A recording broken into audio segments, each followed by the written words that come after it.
Bangladesh, Mr. Steve.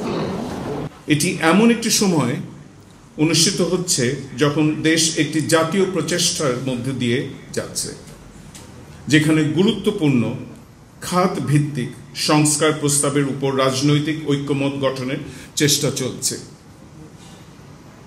এখানে আমাদের মনে রাখতে হবে, বিচার বিভাগ সেপ্টেম্বর 2024 থেকে সংস্কার কার্যক্রমের ক্ষেত্রে একটি অগ্রগামী ভূমিকা পালন করছে, যা সর্বোচ্চ আদালতের নেতৃত্বে বাস্তবায়িত হয়েছে।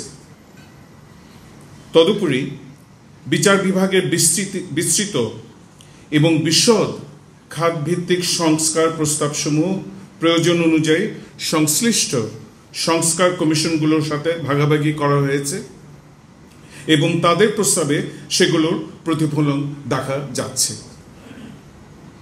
তৃতীয়ত, এবং এটি এখন সর্বাধিক গুরুত্বপূর্ণ বিষয়, আমি বিশ্বাস করি যে জাতিসংঘ উন্নয়ন কর্মসূচি UNDP-র সহযোগিতায় আয়োজিত আমাদের সংস্কার রোড শোগুলো এখন নিজস্ব গতি অর্জন করেছে।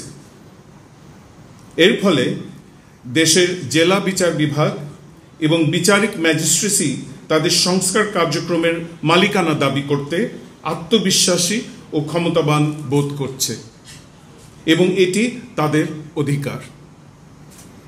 এর একটি উৎকৃষ্ট উদাহরণ হচ্ছে 2025 সালের 10 থেকে 12 ফেব্রুয়ারির মধ্যে রাজশাহী জেলা আদালত, মেট্রোপলিটন সেশনস আদালত এবং চিফ জুডিশিয়াল ম্যাজিস্ট্রেট আদালতে হেল্পলাইন চালু হয়েছে, যা সুপ্রিম কোর্ট হেল্পলাইনের সাফল্য দ্বারা অনুপ্রাণিত হয়েছে।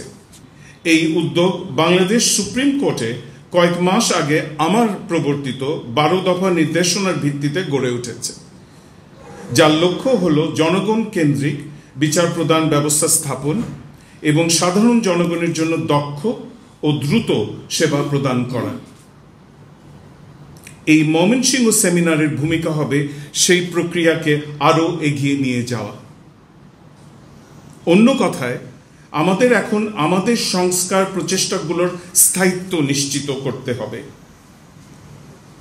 এবং সেই স্থায়িত্ব নিশ্চিত করার উপায়গুলো অন্বেষণ এবং নির্ধারণ করতে হবে। আসুন জেলা বিচার বিভাগ এবং ম্যাজিস্ট্রেসি তাদের নিজ নিজ ভূমিকায় সংস্কারক এবং উদ্ভাবক হিসেবে আত্মপ্রকাশ করুক এবং 21শে সেপ্টেম্বর 2024-এর আমার অভিভাষণে উপস্থাপিত সংস্কার কর্মসূচির মুখপাত্র হিসেবে দায়িত্ব পালন করুক। সামনের সপ্তাহ এবং মাসগুলো জেলা বিচার বিভাগ ও ম্যাজিস্ট্রেসির জন্য অত্যন্ত গুরুত্বপূর্ণ। তাদের যৌথ প্রচেষ্টা প্রতিষ্ঠানগত স্বায়ত্তশাসন এবং সংস্কারের ভবিষ্যৎ পথকে প্রভাবিত ও পরিচালিত করবে। এই সংস্কারের রোড শোগুলো যেভাবে সাফল্যের সাথে সম্পন্ন হয়েছে, সেগুলো আপনাদের জন্য উপযুক্ত প্রক্রিয়া এবং চ্যানেলের মাধ্যমে এগিয়ে নিয়ে যাওয়ার বিষয়বস্তু ও যৌক্তিক ভিত্তি প্রদান করেছে। আমার বার্তা পরিষ্কার: দায়িত্ব নিন। আমি আশা করি এই বার্তা সমানভাবে সারা দেশে শক্তিশালীভাবে প্রতিধ্বনিত হবে।